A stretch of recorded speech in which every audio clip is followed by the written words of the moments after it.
मेरे अजीज दोस्तों, नमस्कार। आज 6 मई 2020 है और आज के इस AFEIS के लाइफ मैनेजमेंट में मैं डॉक्टर विजय अग्रवाल आप सभी का हार्दिक रूप से स्वागत करता हूं। दोस्तों, कल हमने एक कमरे के बारे में बात की थी, एक ऐसे कमरे के बारे में जिसका दम घुट रहा है, और उसी को आधार बनाकर मैंने आप सबसे रिक्वेस्ट की थी कि उसे अपने अपने विचारों पर अप्लाई करने की कोशिश करें। यूं मान लीजिए कि जो हमारा दिमाग है वह एक कमरे की तरह है, राइट? तो कमरे में खिड़कियां होनी चाहिए, कमरे में दरवाजे होने चाहिए, कमरे में रोशनदान होने चाहिए। इसका मतलब है कि हमारे दिमाग में भी ये सब होने चाहिए। दरवाजे होने चाहिए, खिड़कियां होनी चाहिए, रोशनदान होने चाहिए। कहने का कुल मतलब यह है कि हमारे दिमाग का जो स्वरूप है वो इस तरीके का होना चाहिए कि वो ओपन हो। दरवाजे से लोग आते हैं, हमारे दिमाग के दरवाजे में भी लोग आ सकें। जब मैं कह रहा हूं लोग आ सकें, इसका मतलब है कि दूसरे लोगों के विचारों को भी हम सुनने को तैयार रहें, भले ही उनके अपने विचार हमारे अपने विचार के एकदम से विरोधी क्यों न हो। लेकिन होता क्या है? होता यह है कि जब कोई भी व्यक्ति हमसे सहमत नहीं होता है तो हम क्या करते हैं? मतलब आप सबको अपनी अपनी प्रवृत्तियों को इस आधार पर विश्लेषित करना होगा। मैं ये नहीं कह रहा हूं कि जब कोई व्यक्ति हमारे विचारों से सहमत नहीं होता है तो हम एकदम उसे अपना दुश्मन मान बैठते हैं, उसके साथ झगड़ने लगते हैं। ये एक आम स्टेटमेंट होगा जो मैं नहीं देना चाह रहा हूं, क्योंकि हर व्यक्ति के अनुसार चीजें बदलती रहती हैं। आप मेरे विचारों के प्रति असहमति व्यक्त कीजिए, मैं आपके विचारों को सुनूंगा, और यदि मुझे वह सही नहीं लगा तो मैं अपने तर्क दूंगा, और यदि आप मेरे तर्कों को काट करके उसे निरस्त कर सकेंगे तो मैं आपके विचारों को स्वीकार करूंगा। यह मैं अपनी बात बता रहा हूं और ईमानदारी के साथ बता रहा हूं। लेकिन ज्यादातर लोगों में मैंने देखा है कि आप उनके प्रति असहमति व्यक्त कर दीजिए, वो आपको ऐसा रिजेक्ट करेंगे जैसे कि आप कुछ नहीं जानते हैं, आप तो बहुत मूर्ख हैं, आपका यहाँ कोई ज़रूरत नहीं है, आप यहाँ से चले जाइए। वो गुस्सा हो जाएंगे, उनकी जो आवाज़ है वह ऊंची हो जाएगी। उन्हें ऐसा लगता है कि अगर वे अपनी बात ऊंची ऊंची आवाज़ में कहेंगे तो शायद उसका असर ज़्यादा होगा। वो इस बात को भूल जाते हैं कि उसका असर और भी कम हो जाता है। लेकिन सवाल इस बात का नहीं है कि असर कितना होता है, सवाल इस बात का है यहाँ जिस पर हम बात कर रहे हैं वो ये कि हम किसी दूसरे व्यक्ति के विचारों को अपने दिमाग में आने ही नहीं देते। केवल व्यक्ति की ही बात नहीं है। जब मैं खिड़कियों की बात कर रहा हूं, रोशनदान की बात कर रहा हूं, तो उसमें रोशनी भी है, उसमें हवाएं भी हैं, उसमें प्रकाश, ढेर सारी चीजें हैं। तो अब आप देखिए कि हम जिस वातावरण में रह रहे हैं उस वातावरण के चारों तरफ ढेर सारी चीजें मौजूद हैं। ढेर सारे व्यक्ति हैं, ढेर सारे साहित्य हैं, ढेर सारे समाज हैं, ढेर सारी परंपराएं हैं, ढेर सारे रीति रिवाज हैं, कितने सारे फिलॉसफी हैं, ढेर सारे विषय हैं, सैकड़ों हजारों चीजें मौजूद हैं।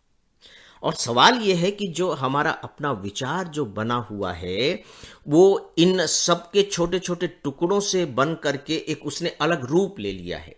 उसमें हो सकता है कि इन सब की कुछ चीजें हों, लेकिन हमारा दिमाग जो बना है बहुत ही प्रोमिनेंटली एक चीज से बन गया है। जैसे आप ले लीजिए कि वो जाति के आधार पर निर्मित हो गया है, वो भाषा के आधार पर निर्मित हो गया है, वो क्षेत्र के आधार पर निर्मित हो गया है, वो अपने क्लास करेक्टर या कह लीजिए वर्ग के आधार पर निर्मित हो गया है। वर्ग के आधार पर निर्मित होने का मतलब है कि अगर मान लीजिए कि किसी अफसर का बेटा है तो उसकी चेतना अलग, विचार अलग तरीके के हो गए हैं। अगर कोई नेता का बेटा है तो अलग तरीके के हो गए हैं, कोई बिजनेसमैन का है तो अलग तरीके के हो गए हैं, कोई गांव का व्यक्ति है तो अलग तरीके के हो गए हैं। तो सबके विचार अलग अलग तरीके के हो गए हैं, और लेकिन उसमें जो प्रोमिनेंटली जो काम कर रही है जो बात, वो वह है कि किस पर्यावरण में उसकी परवरिश हुई।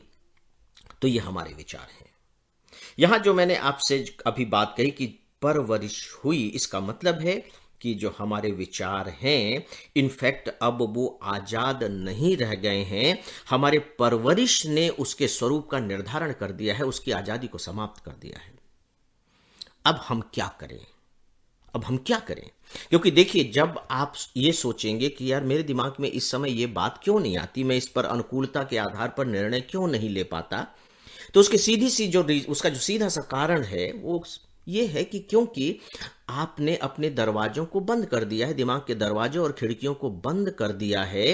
तो जब बंद कर दिया है तो बाहर खड़े होकर के जो नए विचार हैं वो दस्तक तो दे रहे हैं, लेकिन आप दरवाजे ही नहीं खोल रहे हैं। और बाद में होगा ये कि जब विचारों को बार बार ये लगेगा कि मैं जाता हूं, दस्तक देता हूं, मेरी कोई सुनवाई नहीं होती है, दरवाजा ही नहीं खुलता है, तो फिर वो दस्तक देना भी बंद कर देता है, बात खत्म हो जाती है। दस्तक देना बंद कर देना देता है कहने का मतलब है कि जैसे मान लीजिए कि कोई व्यक्ति आपको कुछ सजेशन दे रहा है, कोई अपनी राय व्यक्त कर रहा है, लेकिन आप उत्तेजित हो जाते हैं, आप उसकी बात को रिजेक्ट कर देते हैं।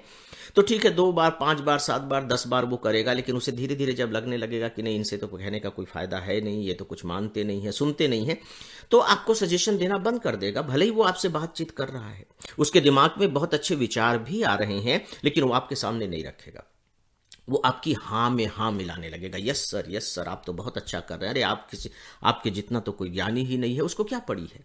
ठीक है, वो अपने विचारों के अनुसार वो अपना जीवन जिएगा, अपने विचारों के अनुसार आप अपना जीवन जीजिए। यही हम कर रहे हैं, सब अपने अपने विचारों के अनुसार अपना जीवन जी रहे हैं।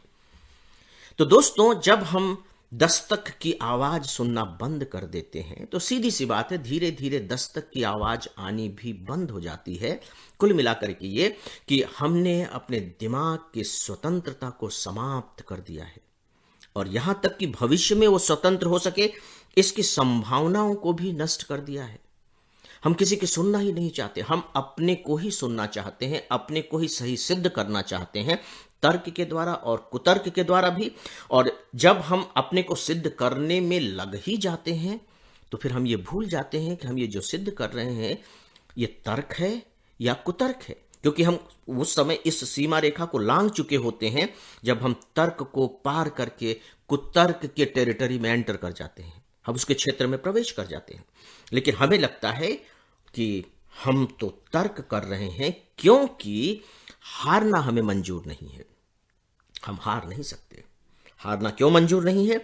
क्योंकि हारने से मेरे स्वाभिमान को ठेस पहुंचता है। मैं दम्भी हूं, मैं नहीं चाहता कि कोई मेरे स्वाभिमान को, मेरे दम्भ को ठेस पहुंचाए, क्योंकि दम्भ से ही मैंने अपनी पहचान जोड़ रखी है।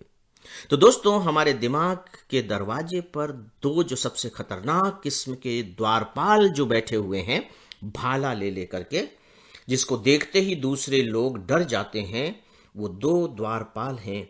एक है हमारा दंभ, घमंड। इसी को कुछ लोग बड़े विनम्र स्वर में या सांस्कृतिक शब्द में स्वाभिमान कह देते हैं, दंभ।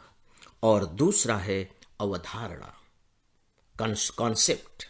हमने अपने दिमाग में अवधारणाएं बना रखी हैं, ये बुरा है, ये अच्छा है, यही अच्छा हो सकता है, वो तो कभी अच्छा हो ही नहीं सकता। हर चीज के बारे में, हर घटना के बारे में आप याद करके देखिए, याद कीजिए प्लीज, हमारी अवधारणाएं बनी हुई हैं। तो इन अवधारणाओं ने हमारे दिमाग को बंद कर रखा है, और दंभ ने तो ऐसा लौह द्वार बंद कर रखा है, शटर गिरा रखा है कि उसके अंदर कुछ भी नहीं आ सकता। तो दोस्तों, जब कुछ हम आने ही नहीं देंगे तो आने वाले का क्या दोष है? वो तो तैयार बैठा हुआ है, क्योंकि भीड़ लगी हुई है बाहर आपके अंदर आने के लिए, लेकिन आप आने देना नहीं चाहते, क्योंकि आपको डर लगता है कि कहीं ये अंदर आ गया तो मेरी पहचान खत्म हो जाएगी, अपने बारे में मैंने जो झूठी तस्वीर बना रखी है वो तस्वीर चूर चूर हो जाएगी, जिसे आप बचा करके रखना चाहते हैं। तो दोस्तों, और कुछ नहीं, जो दोषी हैं वो हम खुद ही हैं। मेरी इन बातों पर थोड़ा सा विचार कीजिएगा, और इस पर विचार करने के लिए आपके पास 1 दिन का अतिरिक्त समय भी है। जैसा कि आप जानते हैं, कल बुद्ध पूर्णिमा है। तो दोस्तों, कल बुद्ध पूर्णिमा पर ऑडियो लेक्चर और जो लाइफ मैनेजमेंट है, ये दोनों नहीं आते हैं। तो आपके पास वक्त है तो इस पर आप विचार करें, फिर हम लोग आगे और विषय लेंगे। अगर आप लोगों की कुछ अच्छी प्रतिक्रिया मिली तो उसके जवाब में हो सकता है कि इसी पर मैं कुछ और इसी बात को आगे बढ़ाऊं।